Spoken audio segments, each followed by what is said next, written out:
আমি প্রথম কথা হচ্ছে আজকে আপনার সময় টিভির সামনে থেকে আমি বলছি হাদির বিচার হতে হবে।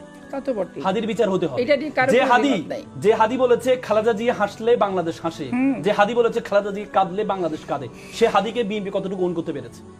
সে হাদিকে কতটুকু ওন করতে পেরেছে? ঢাকা বিশ্ববিদ্যালয় বঙ্গবন্ধু হলের নাম পরিবর্তন করে ছাত্ররা হাদি হল দিয়েছে।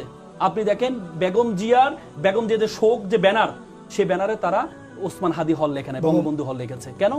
তারা হাদিকে ওন করতে পারছে না।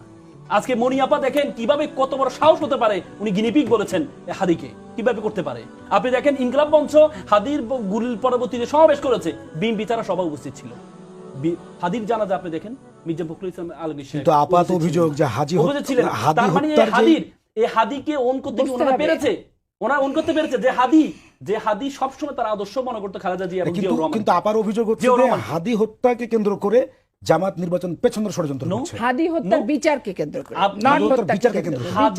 হাদির বিচার যদি না হয়, বিচারকে কেন্দ্র আপনি মনে রাখবেন, হাদির বিচার যদি না হয় তাহলে আলটিমেটলি নির্বাচন হলেও এই দেশের কোনো পরিবর্তন হবে না।